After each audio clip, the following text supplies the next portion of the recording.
As the human population grows, so does our impact on the planet, and our behavior affects it in all kinds of ways, many of them not good. Yet human innovation is driving all sorts of positive changes too. Welcome to EcoAfrica. I am Chris Lems in Lagos, Nigeria. Yes, we need to find ways to adapt, make communities more resilient, and above all, to lessen our impact in the first place. And we have lots of stories about that on this week's show. I am Sandra Kahumza Twinobio, joining you from Kampala, right here in Uganda. Musicians in the DRC who turn trash into instruments. Saving Tanzania's butterflies in a lab in Italy. And the Ivory Coast women who make salt and restore mangroves. But first, here is a number that might shock some of you. More than 2 billion people worldwide don't have clean drinking water at home. Kenya is deeply afflicted by this issue, but there are various creative solutions underway. Lake Victoria in Western Kenya, the second largest freshwater lake in the world. There's no shortage of fresh water here, but it's not clean enough to drink. The people of Homa Bay mainly use it for washing clothes. We used to drink this lake water and disease was rife. Along the lake shores, there were a lot of feces, even bloody feces. It has got a lot better since we got clean water. The disease rate has significantly dropped almost to zero. Drinking water has been coming out of these taps for 4 years now. The community helped the Kenyan startup Wable Mahi Safi Solutions to set up a water vending machine here. It works quite simply. Lake water is sucked up and purified in several steps. The filter needs to be changed once a month on average. Valeria Adiambo is chiefly responsible for marketing. Over 100 villages now have such facilities. The water comes in different grades. We have 3 different types of water. We have the raw water, we have the filtered water, and we have the mineral water. Sometimes we give the raw water to people because, for example, the lake water, it has a lot of algae. So we give the lake water, it's just passed through one filter. The raw water, you can use it to give cows or you can use it to wash. For the pre-filtered water, it is relatively good, but it is not for drinking. But you can use it to do other activities such as cooking. And the mineral water now, you use it for drinking only. Lucia Ching only buys her water from here these days. She pays via an app, the equivalent of about 70 euro cents, a fraction of what she would normally pay in a store. She still sells dried fish, but now she also has a job promoting the water purification facility and is expanding in other ways too.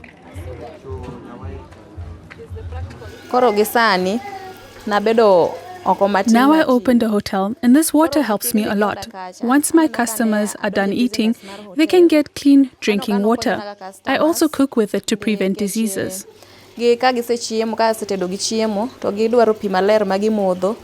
Water purification is a promising concept. Water expert Ken Ruto is also convinced of that. About 70% of Kenyans live in rural areas where getting access to clean drinking water is difficult. These technologies are very beneficial in remote and underserved areas where traditional water sources are very scarce and sometimes they are contaminated, or sometimes you have to go through a long process to get it. And so I think by implementing such technologies, Kenya can bridge the water gap by providing communities with sustainable access to clean water sources. Even in the capital, Nairobi, people cannot rely on access to clean water. The girls in this school are enjoying their break, but it's also a pleasure to have a refreshing drink afterwards. The first water dispenser was installed in their school last year. The main difference is that when you taste the water, it is cool, refreshing, and very okay. You can quench your thirst and go back to play again, compared to earlier when the water was hot and you couldn't even quench your thirst. So this really helps a lot. This will really help a lot. Now the school has 4 dispensers. The French company Awa Air Water Activity sells mainly to Africa and Latin America. Wilson Kabuki is in charge of maintenance in Nairobi. The machine is able to make 20 liters of water every day, and it is a very simple machine, just for household and office use. It is just like a water dispenser, but the only difference with a water dispenser is that now this one will make its own water now from the atmosphere. The special thing about this atmospheric water generator is that the water is produced from the air. It is drawn into the generator and then split into water and oxygen. 1,000 liters can be collected in the tank every day to slake the thirst of about 400 students. And there is enough left over to be used in the chemistry lab. The water that's produced is also desalinated by the machine. The ionized water is the water that is mainly used in the lab. So that alone cuts the cost for the school of purchasing the ionized water. The facility costs 10,000 euros, not cheap. A parliamentarian donated the money, much to the joy of the girls. Our next report takes us to the Democratic Republic of Congo, where a group of musicians are doing their bit by being creative with Kinshasa's waste problem. They troll the city looking for trash that they can now turn into music and send out a positive message to people about how to treat the environment.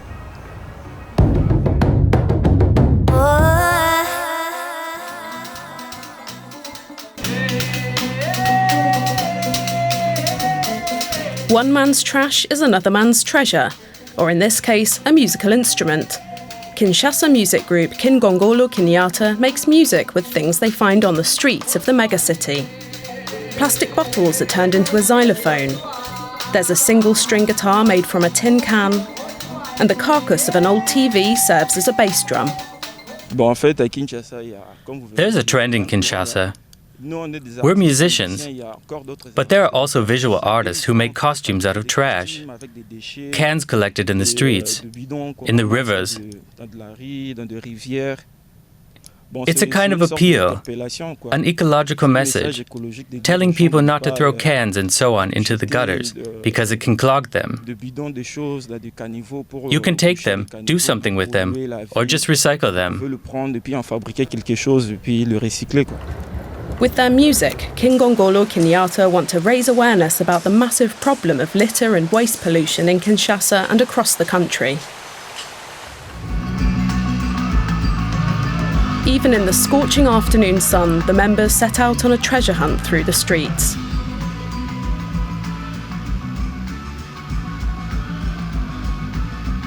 And it's not long before they find something they can use.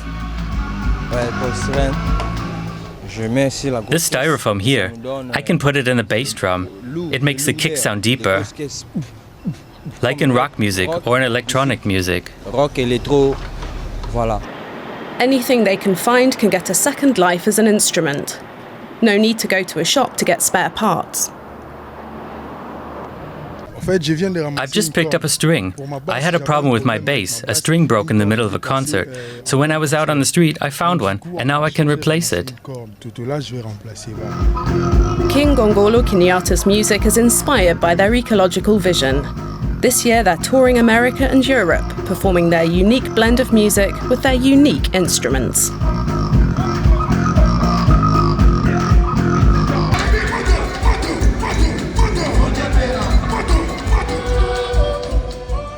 Let's bring down the temperatures now and head back to Europe and the frosty Arctic Circle.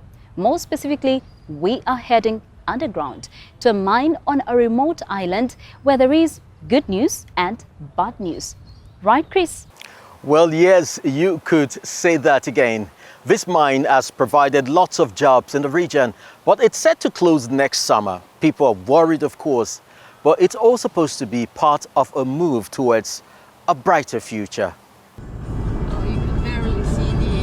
Svalbard, an archipelago above the Arctic Circle. Mia Sletters works here in the Norwegian settlement of Longyearbyen, in a mine that has been producing coal in the permafrost for the past half-century. But not for much longer. Final preparations before going underground. It's more than 7 kilometres to the nearest coal mining site. First by car, and then by electric car, then on foot. Mine number 7 is the last working Norwegian mine in the Svalbard archipelago. It will close permanently next year, part of the authorities' plan to switch to alternative energy sources. When I started working in the mine, we were supposed to be doing it to 2045 around. And just a year later, we got told that we were closing. Last fall, Longyearbyen abandoned coal and switched its only power plant to diesel. This is just the first stage of the energy transition, according to the mayor Terje Aunevik. Due to the use of coal, about 75,000 tonnes of carbon dioxide were being emitted into the atmosphere every year, and the city needed to find something more efficient. And I know it sounds a bit weird because we go from fossil fuels to fossil fuels. But diesel is a good first step because it's more more flexible. And we have invested in a new battery park to stabilize it, and that makes it also easier for us to phase in renewables like wind and sun. The green transition in Svalbard is being handled by Mons Ole Sellevold, who works for the state-owned company Store Norske. The company has been mining coal in Svalbard for 100 years and is now investing in green energy. Sellevold's projects include a solar panel park outside Longyearbyen at Isfjord Radio, as well as solar panels in the settlement itself. The projects are now in the test phase. Polar night in winter changes to polar day in Svalbard in spring, so the solar panels are ideal for the energy transition. So behind me here you see one of the six solar facilities we have built the last years in Longyearbyen. It's on the building called Polarsenteret. It's a combined hotel and office building. So we have put solar panels on almost all of the roof. It's a curved roof. It's quite cool actually. In addition to wind and solar energy, the development of geothermal energy is also being discussed in Svalbard. Here, above the Arctic Circle, the project manager is something of a pioneer in the field of green energy. Of course, solar panels and wind turbines and batteries are quite normal and common in the rest of the world, but we don't know how they will work up here until we actually build them and test them in real life. But not everyone in Longyearbyen is happy with the environmental policy. While Oslo plans to make Svalbard green, Norway continues to export oil and gas, which is not helping in the fight against climate change. But there is also another problem. Svalbard has a special status enshrined in a treaty from 1920. Along with Norway, Russia is also permitted to conduct economic activities here in the town of Barentsburg. The Russians, unlike the Norwegians, plan to continue developing the mines, although coal production will decline there as well. At the moment, Barentsburg mines 120,000 tonnes per year. But by the end of 2032, coal mining in the archipelago should be reduced to 40,000 tonnes. According to representatives of the Norwegian energy company, there are no discussions with Barentsburg regarding the development of renewable energy sources. The last Norwegian mine is closing 100 years after the start of mining in the archipelago. For Mons Ole Sellevold, this is a chance to realise new green projects. For Mia Sletters to move on, there are many countries in the world still mining coal. I've been looking into going through Australia, Greenland, because I really like mining. Either way, the closure of the mine and the introduction of new technologies on the island have kick-started a green transition on Svalbard, where many say climate change has been felt particularly strongly in recent years. However, there is still much to be done to make the green future happen. Time to get back to warmer climates. Butterflies are among the world's most important pollinators. But in places such as Tanzania, their populations are declining. They could be getting some help, though, from a rather unusual place. This giant moth is not usually at home here in Italy. But thanks to the Italian Science Museum Muse, it thrives in this living laboratory, molded after the Udzungwa Mountains National Park in Tanzania. A vibrant ecosystem with at least 2,500 plant species and 40 endemic butterfly species. But this biodiversity hotspot is under threat. The Italian scientists recreated it in this greenhouse as a way to save it. Sempre con lo scopo di riuscire a Our aim is to study and get a better understanding of what's happening. This includes deforestation and social problems linked to environmental and species conservation. alla conservazione dell'ambiente e delle specie. Deforestation reduces nectar sources for butterflies and disrupts the normal functioning of the ecosystem. Muse has partnered with the Tanzanian National Parks Authority to support research into biodiversity, raising awareness about scientists' work and encouraging people to take part in conservation efforts. The work we are carrying out as Muse, but also in collaboration with colleagues around the world, demonstrates that we are facing an important biodiversity crisis. Our grandparents would always tell us that there aren't as many butterflies as there used to be. Tante farfalle come una volta. Insects play a vital role in keeping ecosystems in balance and are highly sensitive to environmental changes. Ecologists refer to them as bioindicators.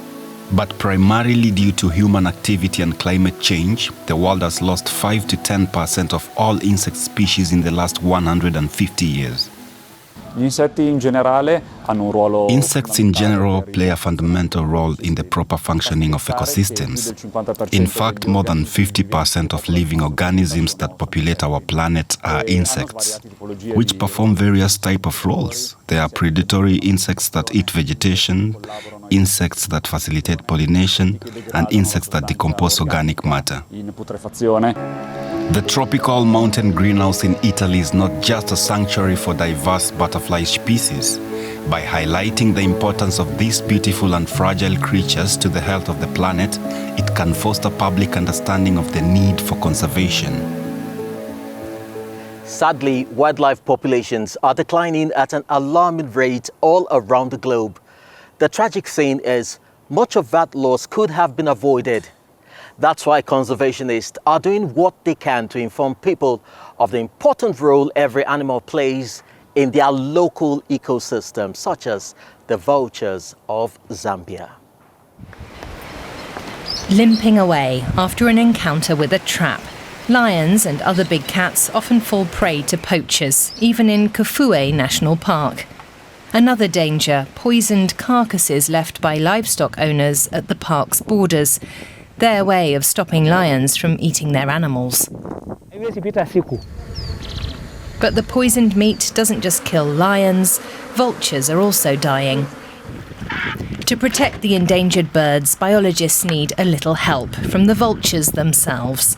Corinna Kendall and her team are attaching satellite trackers to their wings. The project in Zambia is headed by the North Carolina Zoo in the US, where Kendall works as a conservation specialist.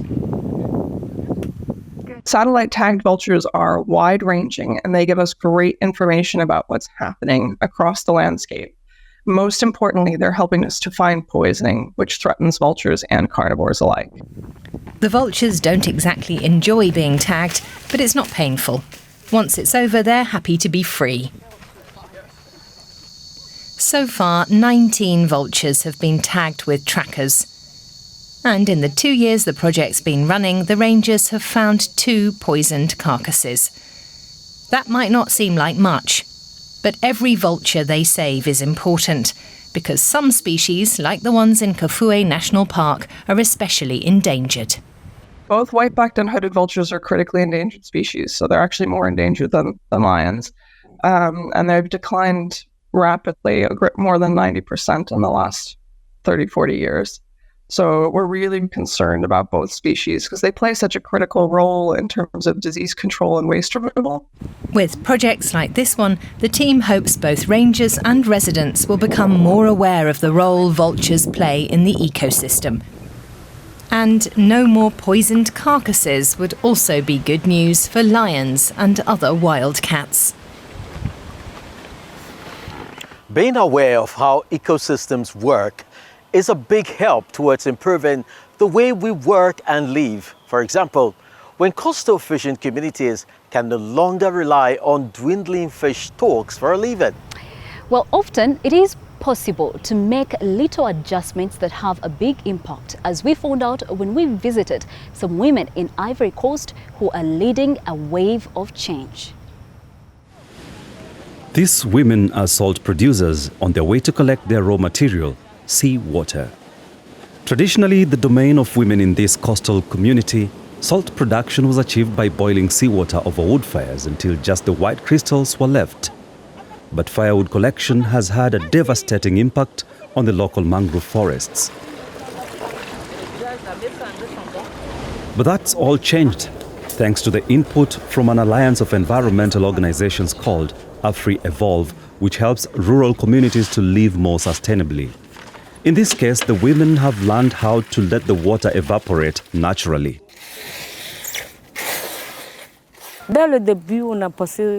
At first, we thought it was a little strange. How can water in the basins turn to salt under the sun?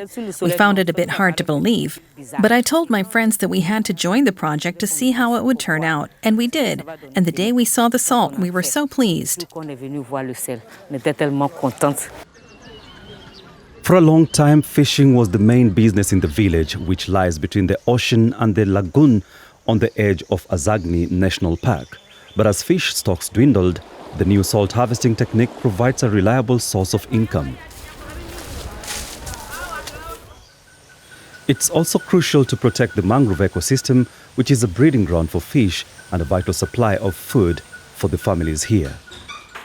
The AfriEvolve project here is coordinated by Maurice Tano Kamelan.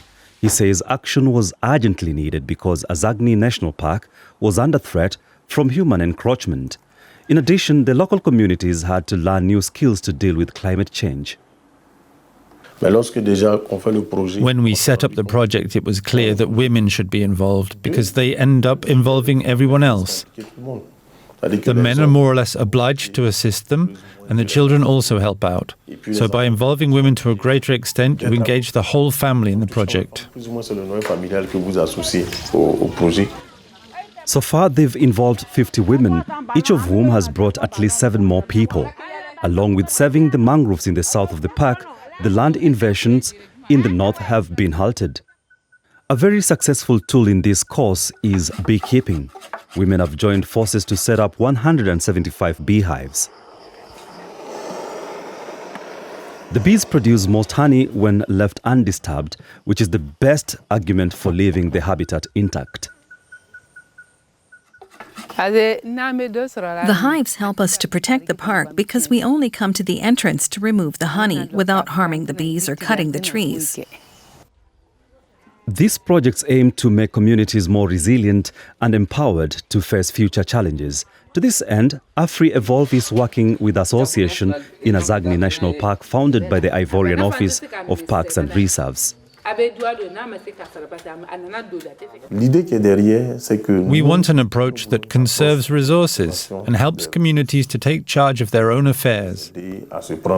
After training, after explaining the situation, after proposing the method, they themselves adapt the method to their own way of doing things, and we find that really remarkable. The approach is already paying off. The pressure on the national park, its vital mangrove biosphere, and vast marshlands has noticeably eased. Local communities are also finding new confidence. Here are communities of women, women's associations that are fighting for economic support and survival while at the same time managing to respect the environment. The results are impressive. As climate change and resources depletion continues, The villagers' concerns about their future have not altogether disappeared, but the AfriEvolve project has shown them that they can adapt. Beautiful. It just goes to show that when all sides are involved in sustainable solution, everyone can benefit, including the world we live in. That's it for this week. I am Chris Alems in Lagos, Nigeria. And I am Sandra Kahumza Twinobdio right here in Uganda. Thank you for joining us. Don't forget to head to our EcoAfrica online platforms for more inspiring stories and drop us a line at eco@dw.com. See you all again next week.